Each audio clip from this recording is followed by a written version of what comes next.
What would you do if a millionaire collapsed at your feet in the pouring rain, then handed you the keys to a crumbling hotel, hiding crimes no one dared to expose? South Bronx, 3:04 a.m. Rain fell hard, slicing through the dark like glass. The kind of rain that soaked through every layer and made even the bravest think twice before stepping outside. But Ava Carter wasn't brave, just tired. Tired from her 10-hour shift at the Velvet Lantern Inn, tired from working 3 jobs, and tired of pretending that things would get better if she just kept her head down. She leaned against the side door of the inn, letting the cold wind slap against her damp hoodie.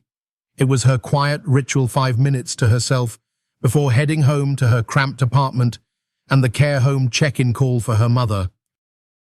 But tonight, something felt off. Across the street, under a flickering street lamp, a man stood alone near the curb. He didn't belong here. Even in the dim light, Ava Carter could tell he wasn't from the neighborhood. His overcoat looked expensive, the kind of thing no one in this zip code could afford. His shoes sank slightly into a puddle forming along the cracked sidewalk, but he didn't move.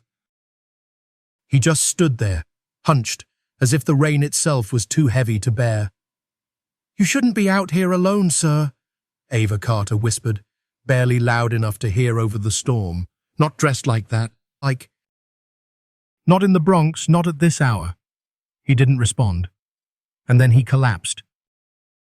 No warning, no sound, just legs giving out and his body crashing forward face first into the cold asphalt. Ava Carter froze.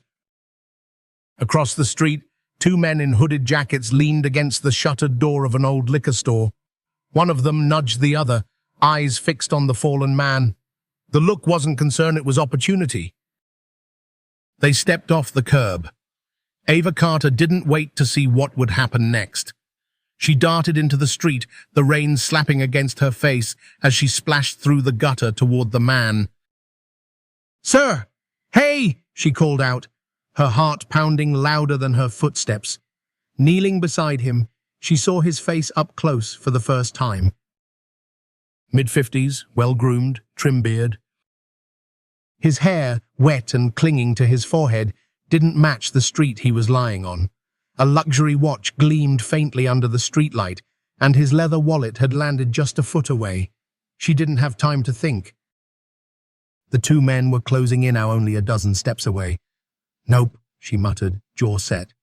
"Not tonight." With surprising strength, Ava Carter hooked her arms under his and heaved him up. He groaned, incoherent, his breath heavy with whiskey, but his legs managed to stumble along with her. They made it to the side staff entrance, just as the strangers reached the sidewalk. She didn't look back. Inside, the fluorescent hallway lights buzzed overhead. Ava Carter dragged him past the laundry room and eased him down onto a bench. He slumped over, unconscious, but breathing. Soaked, vulnerable, she rifled through his wallet, not to steal, just to find a name. Something, anything. A gold-trimmed business card slid out. Julian Carter. Ava Carter blinked. "Wait."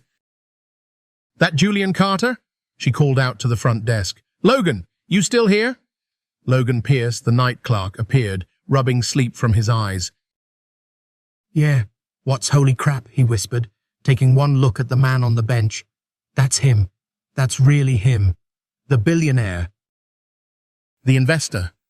The guy whose face was just in the Times 2 weeks ago, cutting ribbon on some uptown housing project." Ava Carter didn't waste time. She pulled out her phone and ordered a cab. No way was she letting a man like that pass out in the laundry hallway, and she definitely wasn't letting some random Uber driver swipe his cards. 15 minutes later, the cab pulled up. Ava Carter peeled a 50 from her wallet and pressed it into the driver's hand. "Don't charge him. Just get him home." "He's out cold." The cabbie hesitated, then nodded. Ava Carter helped Julian into the back seat. He leaned into her, dead weight, as she fastened his belt. Just before she shut the door, he mumbled something, voice slurred and broken. "You... good people," he whispered. Don't forget. You matter. Ava Carter didn't answer. She just closed the door gently and watched the cab disappear into the mist. Inside the inn, she stood still for a long moment. Her hoodie clung to her shoulders, her sneakers squished with each step. The old clock behind the desk now read 3:52 a.m. Just another night at the Velvet Lantern. Except, it didn't feel like it. By morning, the storm had passed, but Ava Carter's thoughts hadn't. She kept replaying it. The man, the fall, the weight of his body, his words. You matter. She didn't know why she acted the way she did. Maybe it was instinct. Maybe it was exhaustion. Or maybe it was just that deep refusal inside her refusal to let one more person fall while the world turned its back. Whatever it was, it had changed something, and she had no idea how much her life was about to change in return. The Velvet Lantern Inn always felt quieter on Thursdays, too close to the weekend to be busy, too far to be hopeful. Ava Carter. Carter stood behind the bar folding cocktail napkins, the kind of task that gave her hands something to do while her mind wandered. She hadn't told anyone what happened that night. Not really. Just Logan Pierce, who'd helped her identify the man she dragged out of the rain, and Miss Thelma, the morning housekeeper who always knew more than she let on. Julian Carter. Billionaire. Real estate magnate. Philanthropist on paper. Vulnerable stranger in her arms at 3:00 a.m. She hadn't seen him since that night. So when the bell above the front door chimed just before the lunch rush, Ava Carter didn't even glance up. Probably Mr. Travers again, the elderly regular who ordered iced tea with exactly 4 lemon wedges and never tipped more than a quarter. "Excuse me," said a voice, low, polished. "Steady." Ava Carter looked up and froze. There he stood. Crisp suit, perfect posture, hair neatly combed back. No sign of the whiskey haze or rain-soaked collapse from a week ago. He looked powerful, controlled. Like a man who didn't just walk into rooms, she owned them. Julian Carter. Ava Carter's fingers tightened around the napkin. "I believe I owe you a proper thank you," he said, his voice carrying through the bar like it belonged there. Everything stopped. Logan peeked over his monitor. Miss Thelma suddenly found a very urgent need to wipe down the countertop next to them. Ava Carter didn't flinch. "Looks like you're walking just fine." "I'd say the cab did its job." Julian stepped closer, expression calm. "It wasn't the cab that saved me that night. I didn't do anything anyone else wouldn't have done," she replied, arms folded. "Then it's a shame no one else did." His eyes scanned the room briefly, then landed back on her. "I looked into you, Miss Carter." Ava Carter's stomach turned cold. "I'm sure you did. You dropped out of college at 19 to care for your mother," he continued. "You've held 3 jobs at once. Covered guest damages out of your own pocket. You paid for my cab fare when you thought I had nothing. You're making a lot of assumptions." "No," he said gently. "I'm stating facts." He reached into his coat and placed a slim black folder on the bar between them. "I own this property," he said, "and a few others, but this one, the Velvet Lantern, it's been bleeding money for years. Poor management, low returns. I was days away from shutting it down." Ava Carter's heart skipped. "If you're here to fire me, you came overdressed." "I'm not firing you," Julian replied. "I'm offering you ownership." The napkin tore in her hand. "I'm sorry, what?" "You're the only reason this place hasn't collapsed," he said, unmoved by her outburst. "I've reviewed the numbers, watched surveillance footage, and listened to employee testimonials. You didn't have to pull me out of the street. You could have left me there." "People don't just give away hotels," Ava Carter said, her voice rising. "People don't usually save billionaires from freezing to death in the Bronx either." She stared at him, unsure whether to laugh or walk away. "So what is this?" she asked. "Some kind of guilt offering?" "A redemption tour." Julian's smile faded. "This isn't about guilt. It's about recognition. I don't need your recognition. No, he replied quietly. But you deserve it. He slid the folder closer. Inside is everything. Legal transfer. Debt clearances. A renovation grant. My lawyer will walk you through every step. Ava Carter looked down at the folder like it might explode. I need time, she said finally. You've got it, Julian said. But if you say no, I'll respect it. Just know I didn't come here expecting gratitude. I came because I saw what you did when no one was watching. And I don't forget things like that. He turned to leave, then paused at the door. There's something about you, Ava Carter. You don't wait for permission to do what's right. That's rare. Then he was gone. That night, Ava Carter sat alone in the empty lobby, the folder in her lap like a weight she hadn't asked to carry. The walls around her buzzed with silence. Her phone had no new messages. Her mother was already asleep. She opened the folder. Inside were documents stamped, signed, and pre-approved. Pages of itemized debts, most already paid off. A list of renovation options, a grant program. And on the last page, a handwritten note. You gave a stranger dignity. Let this give you the same. J.C. Ava Carter closed her eyes. Her throat tightened. This was insane, impossible. And maybe, just maybe, it was real. The next morning, Ava Carter didn't walk into the Velvet Lantern as a waitress. She walked in as its potential owner. The title sounded surreal even in her head, and the folder now tucked in her backpack felt heavier than bricks. She had barely slept. Her thoughts twisted all night, spinning between disbelief and the echo of Julian Carter's words. You don't wait for permission to do what's right. The air in the lobby felt different. Heavier, like the building was holding its breath, waiting to see if she'd back out. Logan Pierce raised an eyebrow as she passed the front desk. You opened that folder yet? Ava Carter nodded. Yeah. He gave a low whistle. So, what now? She didn't answer. Instead, she turned toward the office door, Carl's office, the one place in the inn that always smelled of cigar smoke and silence.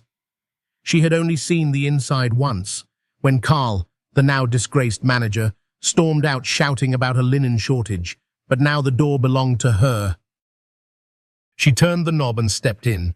The room was musty, neglected. Old invoices were stacked high in leaning towers. Broken chairs, a cracked clock on the wall, and a calendar stuck on 2014. It was a graveyard of forgotten responsibility. Ava Carter rolled up her sleeves. She didn't know what she expected. Dust, sure. Disorganization, absolutely. But what she found went deeper.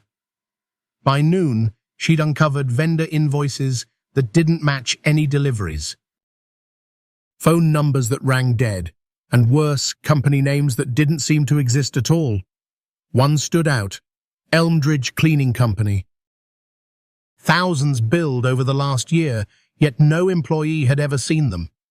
Another, Metro Fire Systems, listed under an address that turned out to be a post office box in Delaware. Then came the kicker, an HVAC diagnostic update that cost nearly $7,000 on a system that hadn't worked since Ava Carter started 3 years ago. This wasn't just sloppiness. It was fraud. She leaned back in the office chair, her heart pounding. This was a crime scene, not with blood or broken glass, but with forged names, fake vendors, and stolen money. The Velvet Lantern hadn't been struggling, it had been bled dry. At 3:00 p.m., she called the number listed for Julian Carter's legal contact. A calm, professional voice answered. Grace Howard speaking. This is Ava Carter, she said. I was told you're handling the transfer for the Velvet Lantern Inn. Yes, Ms. Carter. Everything is in order. We're waiting on your signature to complete the change. Ava Carter paused. Why would someone gift me a business drowning in fake expenses and phantom vendors? There was a brief silence. Mr. Carter believes in second chances, Grace replied. He also believes in your capacity to fix what others broke. I'm not here to clean up messes made by rich men who look the other way, Ava Carter said, her voice sharper than she intended. Then don't, Grace said softly. Make it yours, burn what you need, rebuild. That night, Ava Carter stayed late. She pulled down the warped blinds in the office and poured herself stale coffee from the front desk machine. The desk was buried in paperwork, invoices spread out like clues. Every piece of evidence, every strange billing entry, was a puzzle leading deeper into something rotten. Around midnight, Miss Thelma appeared in the doorway with a Tupperware container in one hand and her signature arched eyebrow. I figured you'd still be here, she said. I made sweet potatoes? Ava Carter looked up, exhausted. Please. They sat on the office floor, surrounded by receipts, invoices, and dust bunnies the size of raccoons. You really going through with this? Thelma asked between bites. I don't know yet, Ava Carter admitted. Part of me thinks I'm crazy. The other part thinks I've already started. You always were the only one around here with any damn sense, Thelma muttered. Carl sure didn't like hearing it, Ava Carter smiled faintly. Carl didn't like anyone questioning his cigar budget or why the petty cash drawer came up short every Friday. Thelma's eyes swept the room. You take this place over, Ava Carter, and people will back you. The right people, anyway. Ava Carter looked around. This forgotten room, this shadowy heart of the building now pulsed with a strange new energy, possibility. The next morning, she came back with a clean change of clothes, a fresh notebook, and a plan. She started by meeting with every staff member individually. She asked questions. She listened. Some, like Miss Thelma and Logan, were all in. Others, like Richard Cole from maintenance, scoffed at the idea of a waitress playing boss.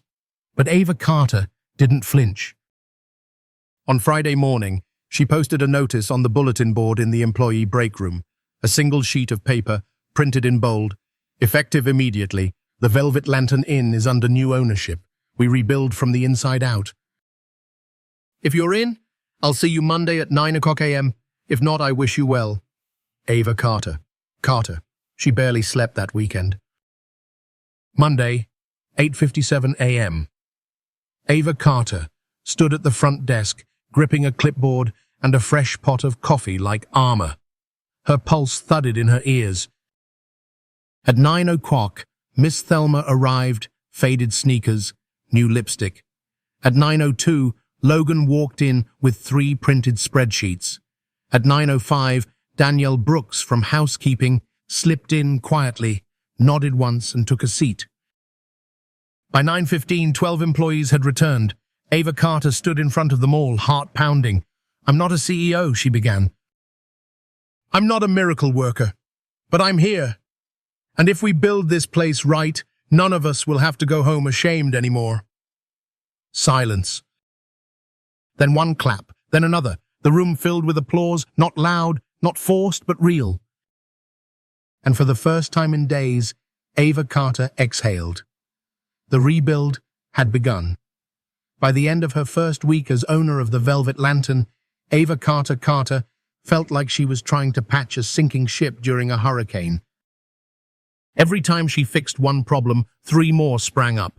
The boiler gave out on Wednesday. Friday's food delivery was late again. A guest in room 206 swore a ghost had stolen her earrings, though Ava Carter suspected the culprit was a dripping ceiling and a loose floorboard. Still, something had shifted. The staff showed up earlier. Danielle Brooks, who once left 15 minutes before every shift ended, now stayed late reorganizing the supply closets. Even Richard Cole, the maintenance guy who'd mocked her just days ago, grudgingly fixed the hot water pipe without being asked. There was movement now. A heartbeat. But beneath the small victories, something darker pulsed. It started with a name, Brierston Holdings. Ava Carter first spotted it on a pest control invoice, then again on an elevator maintenance bill, then again. And again. Every invoice was just under $5,000, just low enough to avoid triggering internal audits or mandatory co-approvals. Just enough. She leaned back in the squeaky office chair, her stomach knotting. The listed address was a Midtown Manhattan suite. Sounded legit, but something about it felt too clean. She dialed the number. 2 rings. Then a robotic voice. "This number has been disconnected." She tried another. Nash Financial Group. Listed as having billed the hotel for a security system upgrade 6 months ago. Same result. Disconnected. Her pulse picked up. She called out into the hallway. "Miss Thelma, you got a second?" The housekeeper appeared, arms folded, still dusting flour from her apron. "If you're asking me to fix the ice machine again, the answer is no." "I nearly electrocuted myself last time." Ava Carter gave a half smile. "No, it's something else." She held up the invoices. "Do you remember anyone from a company called Briarstone Holdings or Nash Financial?" Thelma's brow furrowed. "Briarstone, yeah. Carl used to name drop them, said they handled things. I never saw anyone from there." "You ever meet anyone?" "Nope, just sketchy names on sketchy paperwork." Ava Carter's voice dropped. "I think someone's been using this place to launder money." Thelma didn't flinch. She just looked around the room slowly, then back at Ava Carter. "Then you better dig faster. Because whoever did it probably thinks they got away with it." That night, Ava Carter pulled every record she could find. Invoices, receipts, contracts, shipping logs. She used sticky notes to flag repeated vendor names and suspicious entries. Soon, the office floor looked like a crime board. 3 names surfaced again and again. Briarstone Holdings, Nash Financial Group. Eastgate Logistics. Thousands of dollars paid out to all 3. No employee had ever seen them. No front desk deliveries, no contact reps, nothing but vague job descriptions and silent numbers. This wasn't mismanagement. This was a system. Someone had set up the Velvet Lantern as a funnel-quiet, methodical theft, wrapped in the disguise of failing infrastructure. At midnight, Ava Carter opened an old locked cabinet she had pried open earlier that week with a rusted key found between couch cushions. Inside were handwritten ledgers, not digital files. Not easy-to-track spreadsheets, real books, paper, ink. She flipped through one marked March, laundry service diversion. It listed transactions that didn't appear anywhere else. Hundreds, sometimes thousands, paid to vendors with no tax IDs. Fake contracts, mirror invoices. Ava Carter's breath caught. This wasn't negligence. This was organized laundering. Her hands trembled as she pulled out her phone. A text from Logan Pierce blinked on screen. "FYI, a guy came by asking about you. Said he was a friend of Carl's. No card. Weird vibe." Ava Carter stared at the screen for a long moment. Then she took the ledger, tucked it into her bag, and locked the rest away. She wasn't just inheriting a hotel, she'd inherited a battlefield. The next morning, Ava Carter called Grace Howard, Julian Carter's legal representative. "Did you or Mr. Carter ever look into Carl's financials before the transfer?" Ava Carter asked. "No," Grace admitted. "He was advised to walk away clean. Mr. Carter didn't want to inherit baggage."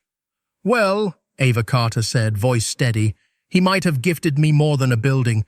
I think someone's been laundering money through the Velvet Lantern. And they might still be trying." Grace's tone changed. "I'll inform Mr. Carter, but be careful, Ava Carter. People who set up schemes like this, they don't like the lights turned on." Ava Carter hung up slowly and pressed her hand against the filing cabinet. This wasn't just about fixing a hotel anymore. It was about rooting out, exposing the shadow behind the walls.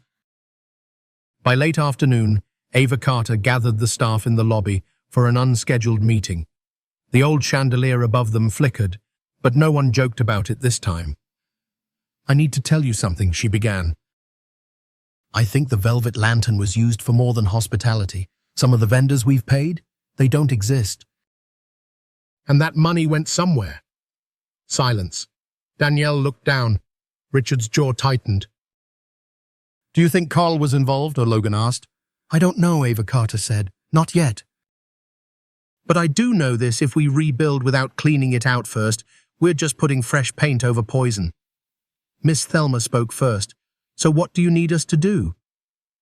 Ava Carter looked around at the faces in front of her: clerks, cooks, cleaners, night shift warriors who'd survived more than most CEOs ever would. I need eyes. Ears, memories, anything Carl said. Anyone shady who came by, any delivery that felt off, write it down. Tell me, we piece it together. They nodded. Then Danielle hesitated. There was a guy, a few months back, called himself Charles Whitmore. Real slick, black BMW, always met with Carl late after hours. Ava Carter's spine went rigid. Charles Whitmore. She wrote the name down and circled it twice. That night, Ava Carter created a folder on her desktop. She labeled it with one word: proof. For 2 nights, Ava Carter barely slept. Her office had become a war room. The floor was covered in invoices and ledgers, her laptop full of cross-referenced addresses, screenshots, and articles. She pieced together a map of corruption, one fake company at a time. Every path kept circling back to one name: Charles Whitmore, alias Charles Whitmore.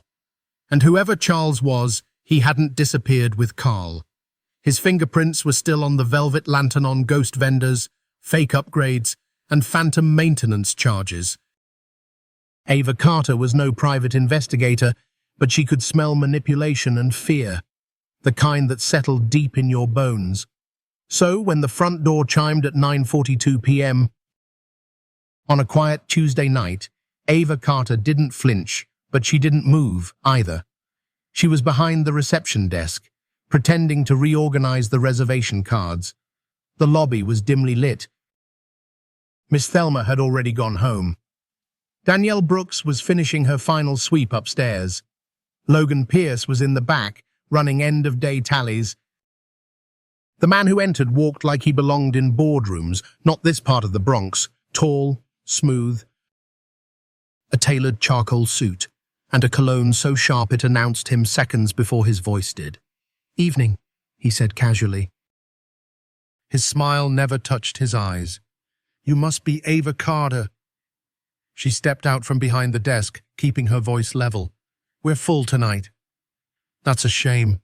He glanced around. "I'm not here for a room, just curious what all the buzz is about."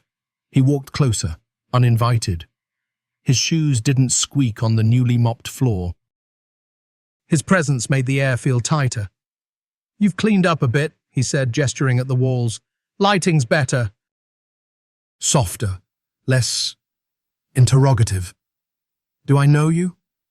"Call me Charles," he said, slipping a sleek black card onto the counter. It had no phone number. Just a gold-embossed W. She didn't touch it.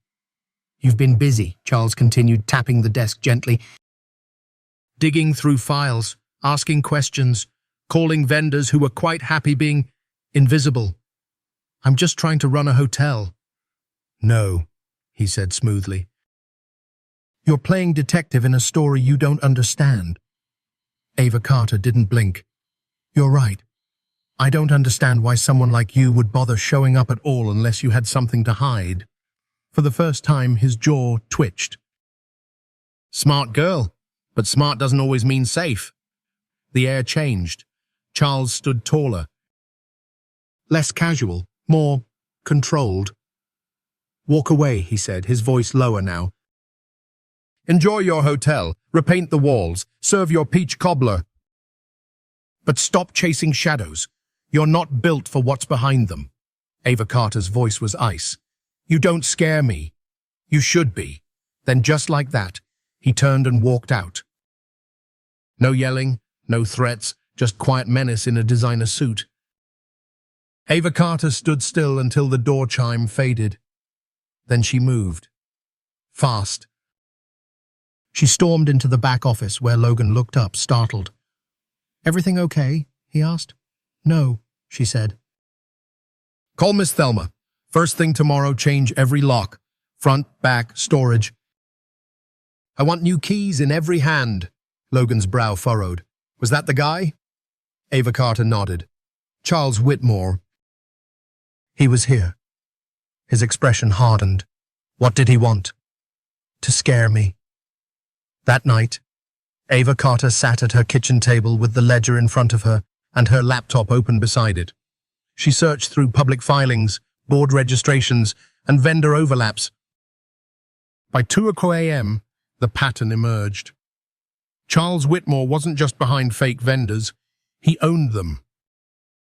Through a shell company, Westridge Strategies, he had stakes in hospitality businesses up and down the East Coast. He was moving millions through underperforming properties, disguising stolen money as maintenance costs and capital upgrades. And now she had interrupted his flow. She copied every document, every invoice, every link onto a secure flash drive. She labeled the envelope insurance. Then she lifted the loose floorboard under her bed and hid it there. The next day, retaliation began. At 8 a.m., Danielle opened the walk-in freezer to find everything inside spoiled, melted, ruined. Someone had killed the power. At 9:30, an unannounced fire inspector showed up and cited them for violations, including a fire extinguisher that had passed inspection 3 weeks ago. At 11:15, a delivery truck backed too sharply into the loading dock, cracking the concrete and destroying 2 trash bins. The driver claimed the brakes just gave out. By 2 p.m., Ava Carter's hands were shaking as she filled out insurance reports. Miss Thelma sat across from her, arms crossed. This ain't random. Ava Carter didn't look up. I know. Then what do we do? Ava Carter paused, then said softly, We hold the line. That night, she gathered the staff. She didn't give them details, just the truth. That man who came by, he's not here to negotiate, she said. He's here to bully, and when bullies feel you pushing back, they hit harder. Richard muttered, We could lose the place. We could, Ava Carter agreed, but if we stay silent, we'll lose more than that. Logan asked, So what are you going to do? Ava Carter looked at him, voice steady as stone. Tell the truth. That weekend, Ava Carter picked up the phone and called someone she hadn't spoken to since the day he handed her the folder, Julian Carter. He sounded tired when he answered, but warm. Ava Carter? You gave me this hotel, she said. Did you know what was behind it? Silence. I suspected, he said finally, but I told myself it wasn't my problem anymore. Well, she said, it is now, and I need to know, are you going to help me or walk away again? There was a long exhale. Tell me what you found. So she did. Every invoice, every fake vendor, every visit from Charles Whitmore, every threat. When she was done, there was no silence left. Only resolve. I'll call someone I trust, Julian said. Someone who doesn't owe Charles a damn thing. Ava Carter closed her eyes. Good, she whispered, because I don't plan on backing down. Outside, the wind swept through the streets of the South Bronx. Inside, Ava Carter stood in the lobby of the Velvet Lantern. The storm was coming, but this time she wasn't facing it alone. 3 days later, Ava Carter sat across from a woman in a navy trench coat with a press badge clipped to her collar. They were tucked into a back booth at a quiet diner in Mott Haven, far enough from the Velvet Lantern to avoid attention, close enough to walk if things went south. The woman stirred her tea with careful patience. I've read your emails, she said. Listen to your voicemail 3 times. She didn't blink. What you're sitting on, it's not small. I know, Ava Carter replied, voice steady. That's why I didn't send it through a tip line. I needed someone with teeth. The woman gave a short nod. Margaret Green, she said, investigative journalist. Bronx Gazette. 4 exposés. 3 lawsuits. 2 city council members removed from office. She smiled faintly. I don't scare easy. I'm counting on that, Ava Carter said, sliding a flash drive across the table. Margaret didn't touch it right away. You understand if I run this, she said slowly. It won't just impact Charles Whitmore. If there are real laundering ties here, real offshore networks, it could bring down banks, businesses, maybe even people you're working with. Ava Carter's jaw tightened. If they're guilty, let them fall. Margaret studied her. Then, with a single motion, she picked up the flash drive. All right, Miss Carter, she said. Buckle in. Back at the Velvet Lantern, the air had shifted. No more surprise inspectors. No broken equipment, no mysterious freezer failures. But the stillness was worse. It was the stillness before a wave, a gathering breath before a punch. Every unexpected knock made Ava Carter's pulse climb. Logan Pierce had taken to staying late. Miss Thelma now kept a baseball bat behind the laundry room door. Danielle Brooks walked Ava Carter to her car after every shift, even though she only lived 4 blocks away. Still, Ava Carter worked. She digitized every file, rebuilt every vendor relationship, installed real security cameras, no more fake domes Carl had glued to the ceiling. She even renamed the office, not manager's office, but operations center. Because it wasn't about ego. It was about purpose, about fighting with every tool she had. And every night, she checked her phone, waiting for a message from Margaret. The message came on a Saturday evening, just after midnight. It's happening. Front page. Sunday. Ava Carter didn't breathe for a full 10 seconds. The article dropped like a bomb. Headline: Local hotel at center of multi-million-dollar laundering scheme. Margaret hadn't held back. She named names, connected dots, published invoice scans, ownership chains, shell company registries. She included a snippet of one of Carl's handwritten ledgers, linking directly to an entity under Charles Whitmore's control. The story exploded online. By mid-morning, Ava Carter's phone wouldn't stop ringing.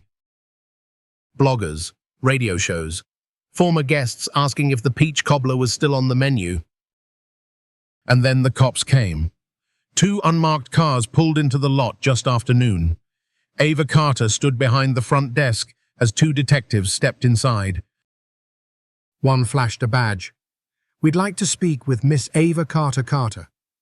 That's me, she said calmly. They led her to the back office. They were polite, professional, but direct. What made you start looking into the vendors, one asked. Because none of it made sense, Ava Carter replied. And because too many people assumed I wouldn't ask. They requested flash drives. She handed over duplicates. They asked about threats. She gave them Charles's card.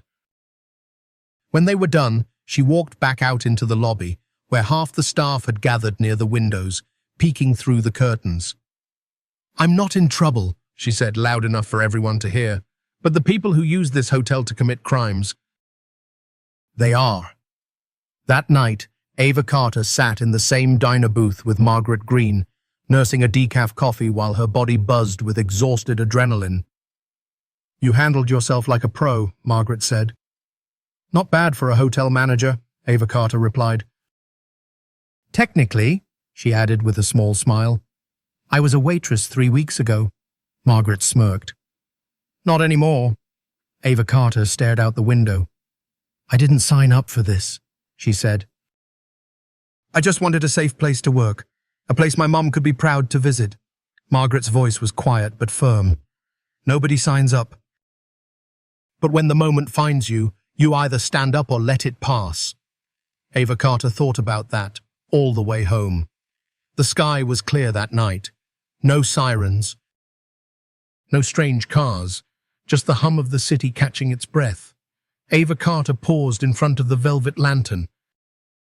She looked up at the sign. The light above it flickered once, then steadied. She unlocked the door and stepped inside. Logan looked up from the counter. They just aired it on Channel 7, he said. Your name, your face, everything. Danielle peeked from the stairwell. You looked good on TV. I looked terrified, Ava Carter muttered. Same thing, Logan grinned. Later that night, after everyone had gone home, Ava Carter sat by the window in the dining area. Streetlights blinked in rhythm with her thoughts. She opened her phone and created a new note. To-do list.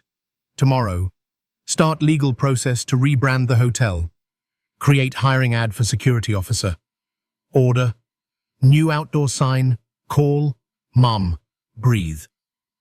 She set the phone down, leaned back in the chair, and finally exhaled. She wasn't at the end, but she had turned a corner, and the road ahead, uncertain, messy, unpaved, was finally hers. Exactly 1 week after the story broke, Ava Carter stood in the parking lot of the Velvet Lantern, watching as two contractors unhooked the hotel's old sign from its rusted bolts. The faded gold letters groaned as they were lowered, metal scraping against brick like a final goodbye. Locals stopped to watch. It wasn't just a sign being replaced, it was the end of an era, and the beginning of something else. Nearby, wrapped in a white canvas sheet, stood the new sign. Ava Carter hadn't told anyone what it said. Not Logan. Not Miss Thelma. Not even Danielle. She wanted the first glimpse to matter. To mean something. Inside the hotel, the buzz was electric. Foot traffic had doubled since the article dropped. Curious travelers, small business owners, and even Bronx-born retirees now living in Florida had called to book rooms at the place that stood up. A local artist had donated framed photos of the South Bronx to decorate the lobby. A bakery down the block dropped off free samples for the staff, and Logan had to turn down 2 interview requests from national news stations just that morning. Ava Carter didn't care about the headlines anymore. She was chasing something bigger, restoration. The hotel had changed. The lobby had been deep cleaned, the velvet chairs reupholstered in deep forest green. Fresh paint covered the water-stained walls. And for the first time in years, the scent of cinnamon from Miss Thelma's morning biscuits floated in the air longer than the smell of mildew. But Ava Carter knew one thing. You couldn't fix a building if you didn't heal its people. So she made time. Time to sit with Danielle over lunch breaks. Time to talk with Logan about his mother's knee surgery. Time to help Richard Cole reroute a faulty pipe in the utility closet without judgment. Because this wasn't about looking like a team, it was about becoming one. That's why when Julian Carter called to say he wanted to meet again, Ava Carter told him something she didn't expect to say. In person, she said firmly. No more quiet handoffs or silent transfers. If you want to help me write a new chapter, come, see what we're building. He didn't argue. He arrived quietly that Friday morning, stepping out of a town car parked at the far end of the lot. No driver in sight, no security. Just Julian older than she remembered. The sharp suit traded for a navy sweater, grey at his temples, hands in his pockets. Miss Carter, he said, voice soft. Mr. Carter, she replied, arms folded. They stood in silence for a moment, wind playing with the edge of the canvas-covered sign above them. You did what I should have done years ago, he said finally. No, Ava Carter said, calm but direct. I did what you were too afraid to finish. He winced, but didn't argue. She gestured toward the building. I cleaned it out, the records, the staff, the ghosts, but I didn't do it alone. I read Margaret's follow-up article, he said. You gave the hotel back to the neighborhood. Ava Carter shook her head. No, I gave it back to myself. Julian glanced at the covered sign. What's the new name? Ava Carter stepped forward and lifted a corner of the canvas just enough for him to see. He blinked once, then smiled. Fitting. You can stay for the reveal, Ava Carter said. But no speeches. No speeches, he agreed. They walked together into the lobby. Inside, Ava Carter had invited only a handful of people, no press, no politicians, just staff, neighbors, a few regulars who'd seen the worst days and stayed anyway. Miss Thelma nearly dropped her clipboard when she saw Julian. Danielle elbowed Logan so hard he spilled his coffee. Some things never changed. Ava Carter stepped onto a small wooden stool near the front door. She didn't use a microphone. She didn't need one. "I want to thank every one of you," she began, "for holding the line with me." She glanced around the room, every face familiar, every story real. "This building has seen storms, but you've all been the anchors." She turned and gave a nod. Miss Thelma stepped beside her, and together they pulled the canvas free. The new sign gleamed in brushed bronze, "The Lantern House. A place to belong." Applause broke out, soft at first, then full, warm, and genuine. Guests cheered. Danielle wiped her eyes. Richard Cole actually smiled. At the back of the room, Julian clapped quietly. When the crowd dispersed, he approached Ava Carter at the front desk and handed her a manila envelope. "What is it?" she asked. "Final transfer documents," he said. "This time you own the land too. No leases, no loopholes." Ava Carter flipped through the pages. "Title deeds, release clauses, notarized and clean." He looked at her and said, "I don't want anything else hanging over your head. Not from me, not from the past." For the first time, she didn't see the man who gave her a mess to fix. She saw someone trying awkwardly, clumsily, to repair what he'd broken. "Thank you," she said quietly. Julian nodded once, then turned and walked out. No grand goodbye. Just a quiet man leaving a hotel that no longer belonged to him. That night, Ava Carter walked through the Lantern House alone. Each floor had a different smell: fresh grass on 2, lemon polish on 3. Familiar creaks in the hallways. A vending machine that still rattled like it had a grudge. She stopped outside room 206, the one with the ghost. She smiled. No more ghosts here. Back in the office, the operations center, she opened a new notebook, labeled it Phase 2. Inside were plans: rooftop garden, after-school reading room, community lending library. But on the very first page, she had written in bold ink, "We don't just run a hotel. We hold the door open for everyone." She closed the notebook, set it gently on the desk, and turned off the lights. Outside, the new sign shone steady in the night. No flicker, no shadows, just a lantern burning quietly, for hope, for healing, for home. 1 month after the rebranding, the Lantern House was no longer just surviving, it was glowing. Locals had started calling it the heart of the block. Every morning, the front porch buzzed with energy. An elderly man sipping coffee with a crossword puzzle, kids finishing homework before school, neighbors dropping off extra bread or paintbrushes for the community board. Miss Thelma even started a Domino's lunch league with Miss Rose from the flower shop next door and never let anyone win easy.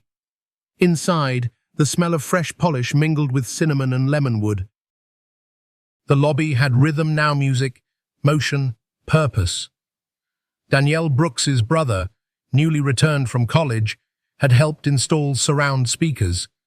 Soft jazz now filled the air where tension once lived. A community events board hung near the elevator, filled with hand-drawn flyers. Sunday, poetry night. Wednesday, book club. Friday, open mic. Ava Carter.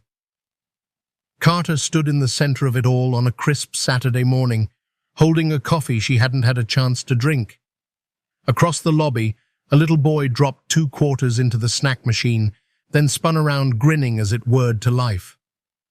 Ava Carter smiled. She remembered being his age, clinging to her mother's hand in a bus station, hoping someone would speak to them instead of around them. Now, she was building the place they used to dream of. As Miss Thelma walked past with a tray of warm biscuits, she gave Ava Carter a sideways glance. "You look like someone who's either about to cry or adopt a puppy." Ava Carter chuckled. Depends how good those biscuits smell. They're peach and cinnamon, Thelma said, raising an eyebrow. Like your mama used to make? Ava Carter paused. How'd you know that? Because you talk about her every time you're tired, overwhelmed, or stubborn. Which, if I may say, is often. They both laughed. But that evening, as the sun dipped behind the skyline and the soft porch lights flickered to life, something unexpected arrived. A letter. Hand-delivered, no postage. Logan brought it to Ava Carter after dinner, his face pale. Guy dropped this off, he said. Didn't say a word, just nodded and walked out. The envelope was thick. Black, with no return address. Her name was written in silver ink, Ava Carter Carter. Ava Carter opened it slowly. Inside, one single sheet of paper, typed. You may think you've won. You've embarrassed powerful people. But don't mistake attention for protection. Some debts don't disappear. They wait.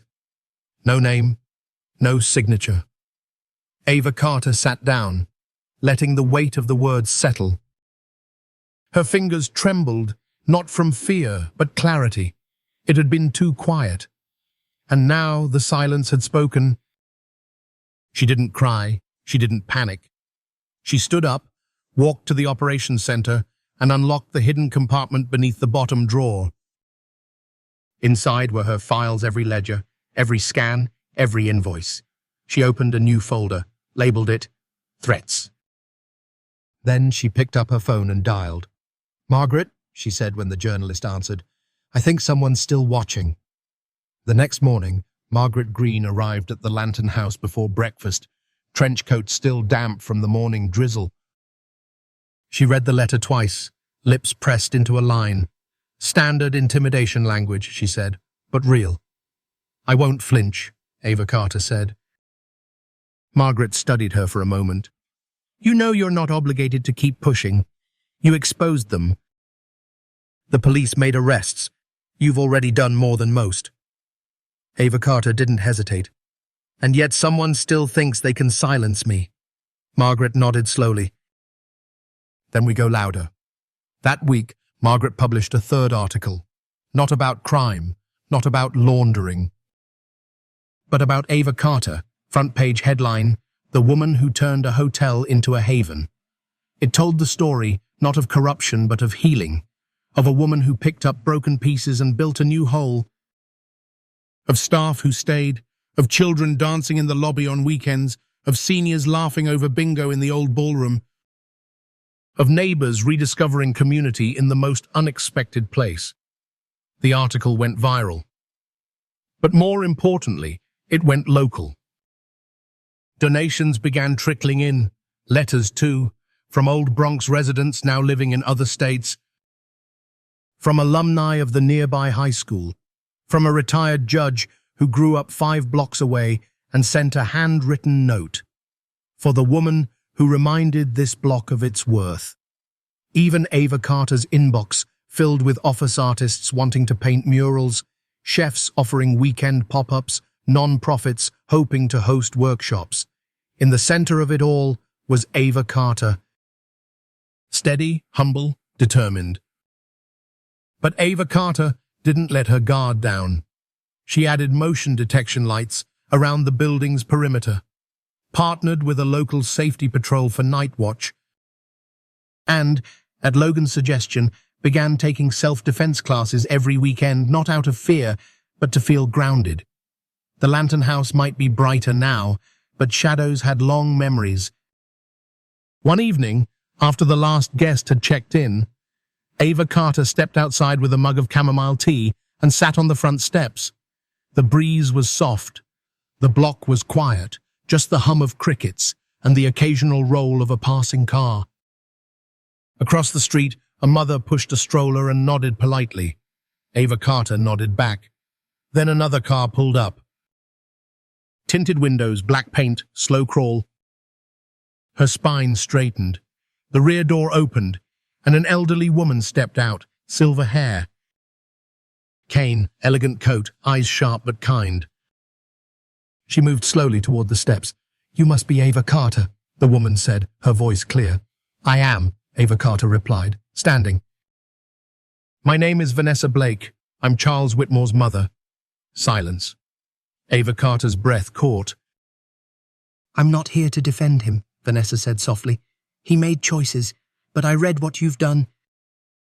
What you've built. Ava Carter didn't speak. Vanessa continued. Charles wasn't born cruel, but he learned power too early, without limits. I couldn't stop him, but maybe now, someone like you can stop others like him. She pulled a small velvet pouch from her coat and pressed it into Ava Carter's hand. My late husband was an architect, she said. He helped build housing in this neighborhood when no one else would touch it. He would have believed in what you're doing. Inside the pouch, a check for $10,000. No conditions. Just belief. Ava Carter didn't cry. She just stood on the steps for a long time, holding the warmth of her tea in one hand and the weight of legacy in the other. Inside the pouch was a note.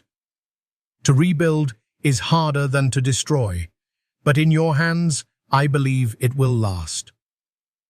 From room 301 at the Lantern House, the Bronx skyline shimmered in the late summer dusk. Ava Carter. Carter stood at the window, letting the quiet fill her lungs. The floor had been resanded just last week. The curtains were new. A faint scent of lemonwood hung in the air, Miss Thelma's signature airspray. But it wasn't the view or the polish that brought Ava Carter here. It was what this room used to be. Room 301 had once held secrets. It was where Carl signed his darkest contracts, where shady vendors disappeared behind locked doors. A space of silence and shadows. Now it stood clean. Empty, ready, just like the rest of the hotel. Downstairs, the grand room hummed with life. Tonight was the first official community gala at the Lantern House. Not a press event. Not a donor dinner. Just neighbors, staff, old guests, and new friends gathered to celebrate resilience, survival, and rebirth. A local jazz trio played near the old fireplace. Long-forgotten chandeliers had been polished until they glowed. Tables were draped with white linen. Kids in second-hand tuxedos and sparkly shoes darted between guests, laughter echoing like music. The food had been donated by nearby restaurants. The decorations came from Logan's aunt, who insisted on centerpieces made of marigolds and dried citrus slices. Ava Carter had insisted the event be free. We already paid for it, she'd said, with every scar, every shift, every story. As she descended the stairs, she heard Miss Thelma's unmistakable voice booming across the lobby. Ava Carter, girl, if you don't come down here and claim this peach cobbler, I swear I'm eating it for you. Laughter followed. Ava Carter smiled and adjusted the simple emerald green dress she had borrowed from Danielle's cousin. It was the first time she had worn anything remotely formal since high school prom. She stepped into the crowd. Danielle was on stage with her guitar, singing Nina Simone with the kind of soul that made the whole room pause. Logan stood near the punch bowl, arguing basketball stats with two retired mailmen. Even Richard Colewance, the resident cynic, was helping a group of teens carry extra chairs from the storage closet. When Danielle finished, applause filled the room. Someone nudged Ava Carter toward the mic. She hesitated, shook her head. Then Miss Thelma gave her the look, the one that said, "Don't argue unless you're ready to lose." Ava Carter took the mic. "I don't have a speech," she said, her voice just above a whisper. "But I do have something to say." The room quieted. "When I was 12, I asked my mom why people always called our part of the Bronx the rough side. She told me it was because folks don't come here expecting to see beauty, but that's their loss." A pause. "I didn't get it then, but I do now." She turned toward the wall where the new Lantern House symbol had been painted, soft glow, steady flame. "We've been underestimated. Ignored, lied to, but we've never been broken." She found Danielle in the crowd. Then Logan, then Miss Thelma. "I may have signed the papers, But you, every single one of you, built this. You made it more than a hotel. You made it a house with light. The silence that followed wasn't empty. It was full. Then came the applause. Solid, real, not for show, but for thank you. Later that night, after the crowd had thinned and the jazz trio had packed up, Ava Carter sat on the front steps with Miss Thelma. They both sipped warm apple cider from plastic cups. "You did good," Thelma said, bumping her shoulder. Ava Carter smiled. "We did." The night air was crisp, the scent of cinnamon and fresh polish still hanging around the doorway. "I've been thinking," Ava Carter said, "about starting a scholarship fund." Thelma raised an eyebrow. "For local kids," Ava Carter explained. "Call it the Lantern Legacy. Help them study hospitality or anything they want." Thelma tilted her head, considering. "You're not stopping, are you?" Ava Carter shook her head. "Not until this place isn't just a comeback story. I want it to be a blueprint." Thelma raised her cup. "To blueprints." Ava Carter clinked hers against it. "To building the future." A breeze stirred the banner above the door. Ava Carter looked up at the words shining under the street lamp. The Lantern House, a place to belong.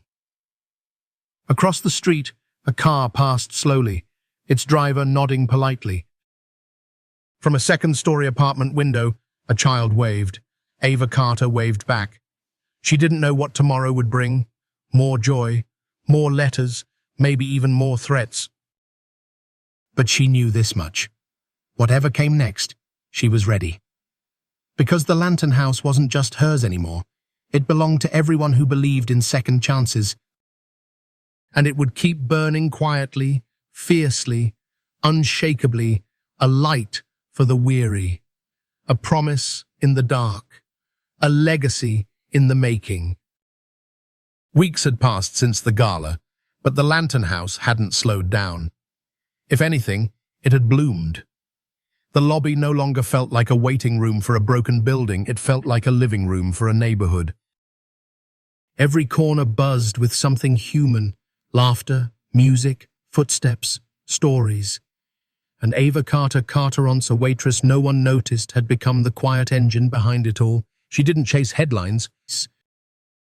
She chased purpose. That morning, she opened the office now known as the Operations Center and placed a new folder beside the community grant paperwork, labeled Lantern Legacy Fund. The fund had already received contributions from small businesses, alumni, a retired judge, and surprisingly, the city council. The goal? Scholarships for Bronx kids. To study whatever they dreamed of: hospitality, tech, design, music. It didn't matter. Ava Carter wasn't building a pipeline to her hotel. She was building pathways out of limitation. Midway through the morning, Logan Pierce entered the office holding something in his hand. "Another envelope," he said carefully.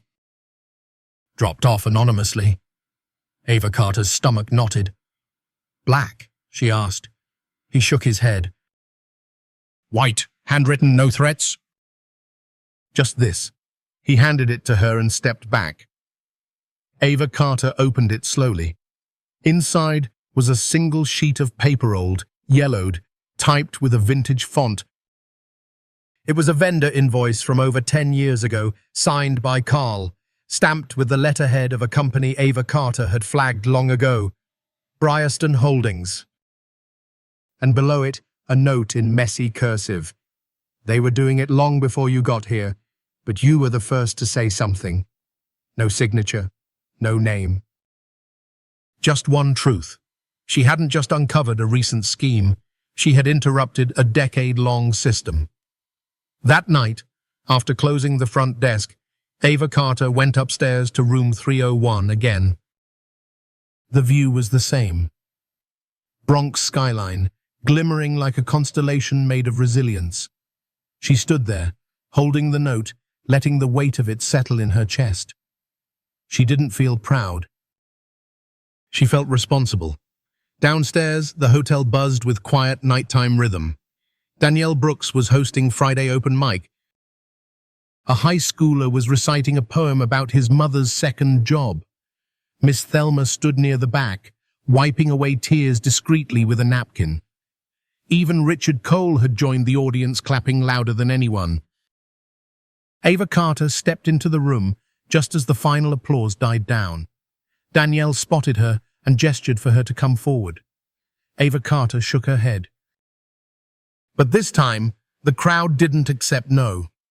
They started clapping gently at first, then with rising warmth. So Ava Carter took the stage. "I wasn't supposed to be here," she began, voice quiet. "I mean that in every way. This was never part of my plan." She scanned the room. Saw faces she'd once only passed in hallways. Now they were family. "I thought I was rescuing a hotel," she said. "But I was wrong. This hotel rescued me." The room went still.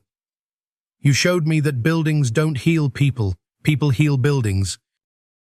One act at a time. One shift, one repaired pipe. One clean room, one conversation."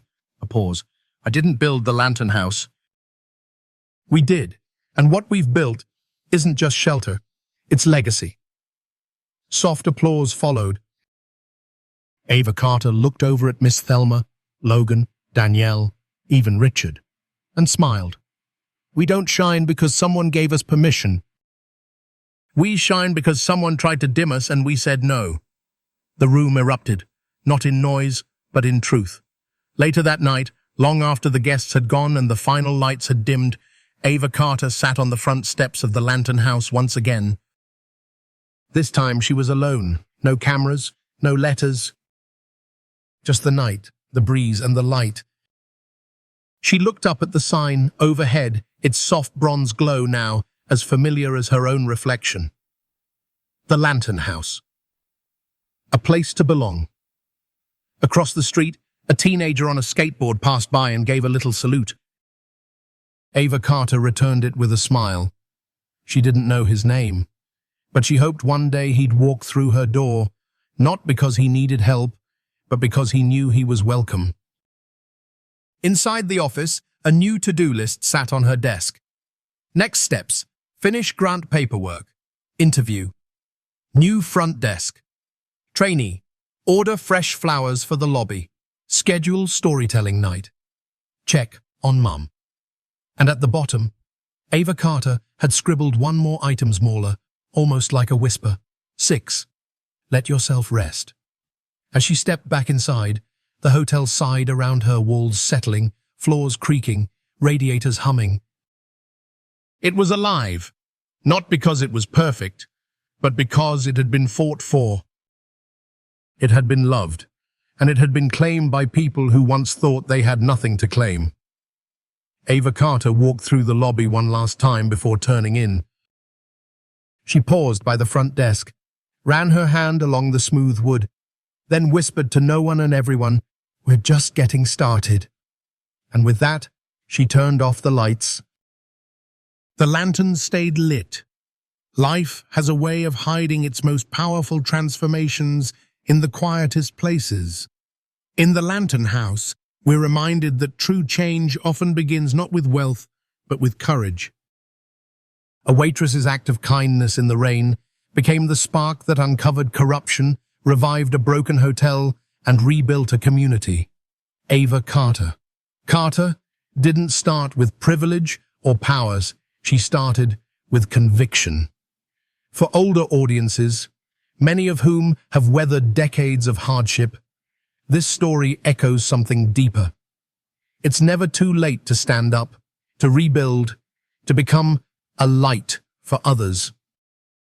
Whether it's helping one neighbor, mentoring a child, or simply telling the truth when others stay silent, our actions ripple. This story teaches us that legacy isn't money, it's impact. It's not about where you started, but what you choose to build, even when no one's watching. Because in the end, it's the quiet lanterns kept, lit by the unseen hands of the brave, that guide others home. Top of form. Bottom of form.